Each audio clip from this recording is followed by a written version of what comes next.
what I mean is that this thing makes the dissociation from me and the player. Like, what is, I don't know if it's natural. I don't know the word, the best word, but when I'm the driver and GM asks me what's on the horizon, it's not me answering him, but my character is telling them what they know about the situation.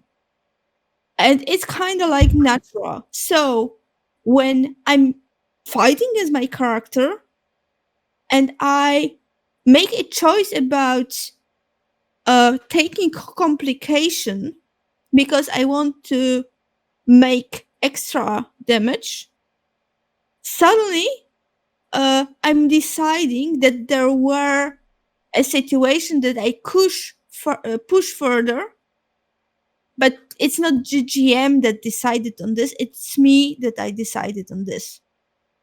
So I'm presenting some kind of fact in the fiction, and it is not that my character did in the fiction. I think that there's Sense? something, in my experience, this is not necessarily problematic. And it is an ongoing source, and has been for 2 years, of discussion here at Adepts Play. It is an ongoing source of analysis, of troubling thought about why is it that sometimes, and especially through ordinary dialogue and no specific rules, that a quick interchange between player and game master or whoever, right? But a quick interchange among people quickly produces a very rich and satisfying outcome or situation of the moment based on that role. A very quick interaction.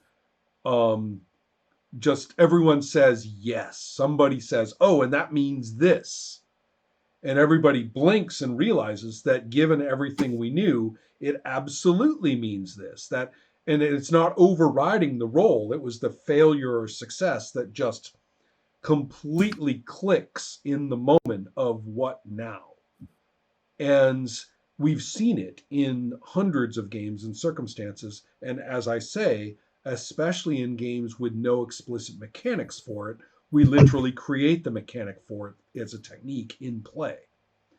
And so, knowing that, designing toward it in the apocalypse-oriented games seems sensible. But somehow we also see plenty of opportunity in looking at those mechanics now of when it doesn't work. So I'm saying we're not getting an answer out of this tonight. I'm saying that that's been an ongoing issue with 7 to 9 from its start. And I agree that Apocalypse World as a single text, in my opinion, is far less problematic about this than many of the others. But everybody, all at once, let's see. Alex and Helma, fight it out. I don't know. Go ahead, Alex. I just want to say that Dungeon World and Apocalypse World are explicitly fairly different with how they distribute content authority. And if you assume they're the same, the game's really... I don't think Dungeon World makes a lot of sense anyway, but a lot of people play Apocalypse World as if it's Dungeon World. Yes, they do. Yes, they do. Mm-hmm. So, okay, so Helma, what were you going to say? It was more like a question. I never played any such game, but what I hear when you talk is that people choose when they have a chance to choose. They choose options that don't make sense. Even when the game neither in the narration or for the character or even for themselves, just the way they choose is what will make things best for me. And I simply can't see why you would do it, but that may be me. Well, there's a lot of difficulty here, and I don't want to get distracted. All the Apocalypse, powered by the Apocalypse games, when they're brought into a conversation, have a tendency to run us right down a rabbit hole of discussing that alone.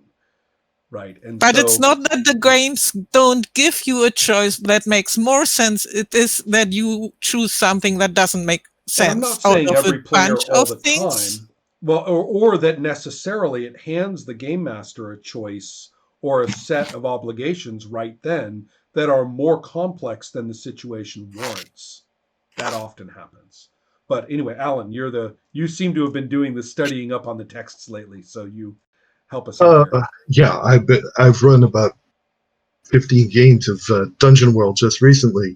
Oof. What am I thinking? Oh yeah, so I will give Dungeon World its due, and I don't know about Apocalypse World because I haven't GM'd it or played it very much. But in Dungeon World, at least, the majority of moves actually don't set players up to give them the ability to choose weird and intrusive options when they get a 7 through 9 result or even a 10 plus result. And so I think it's a design choice, and a lot of the Powered by Apocalypse so-called mantra, varies between design systems. So that's a different So we element. will not criticize Dungeon World particularly as a text in this regard. In that area, I would say I would not criticize it. Right. The difficulties I have is coming up with, you got a 7 through 9, now you give the player a choice. Well, right. So I got to pause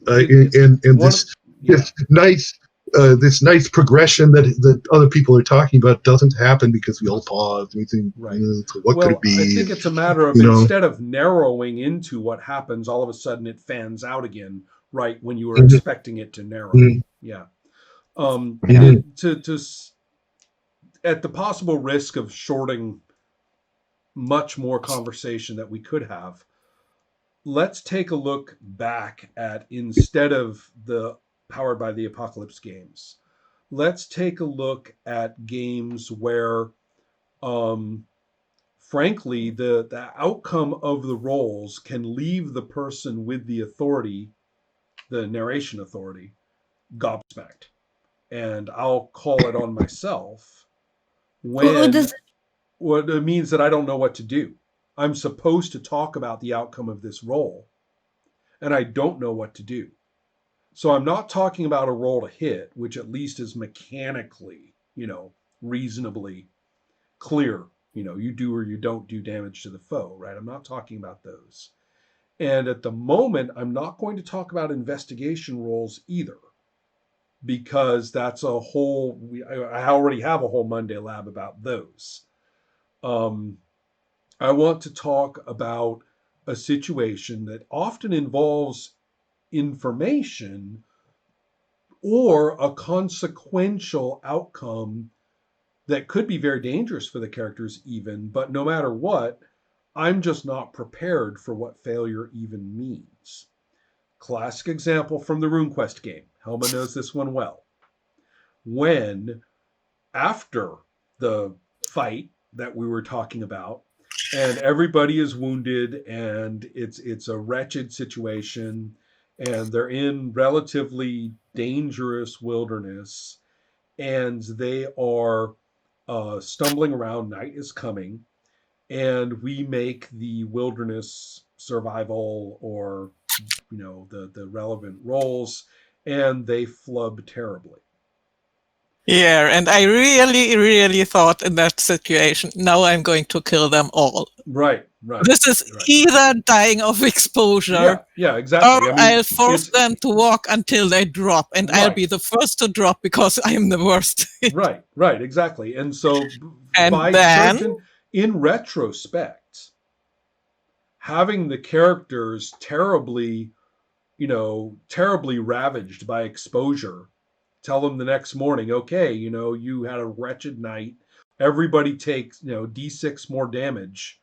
Now what do you do? And stuff like that. Maybe putting a character, maybe resulting, in a character being effectively in danger of dying, and basically turning it into a survival crisis that could kill characters.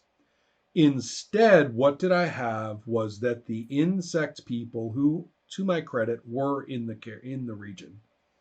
I didn't make them up out of nowhere. And who did have a positive perception of the player characters.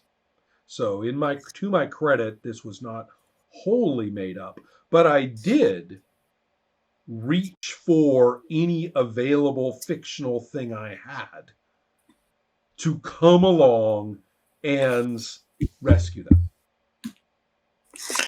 Yeah, and it took a while for me to Helma has be no come okay on. with it. No, Helma has not forgiven me. Okay. And say exactly right.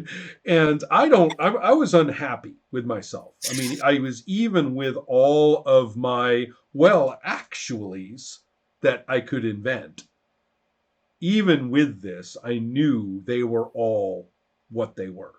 They were all canceling the plot necessary impact of failing a survival role in an unfamiliar wilderness with night coming on.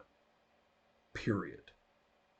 And so it was an interesting lapse on my part, because in this game I was truly enjoying the failures of charisma clashes in the game, which are, the rules are there in RuneQuest, although you really have to kind of peel the rules apart to realize you can do this. There's no examples of it or anything like that, but you can use the resistance table for any clash of characteristic relevant action in the game. And at the time, there was no charm or diplomacy or any skill like that.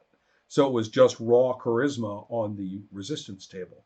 So I was really enjoying the unknown outcomes of who was going to be down or up on those.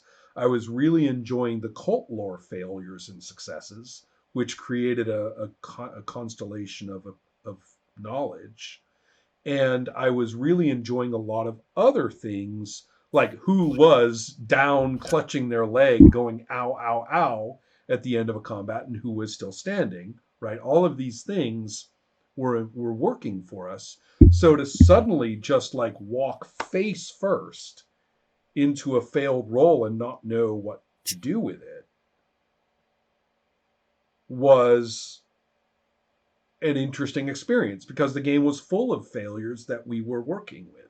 This one, for whatever cognitive reason, didn't. And so it's really well worth remembering. This word was so distorted. We talked about this with all kinds of games back in 2002, 2003. What does it mean to fail a roll in My Life with Master? What does it mean to fail a roll in Sorcerer? What does it mean to fail a roll in Shadow of Yesterday? What does it mean to fail a roll in, any game of that kind?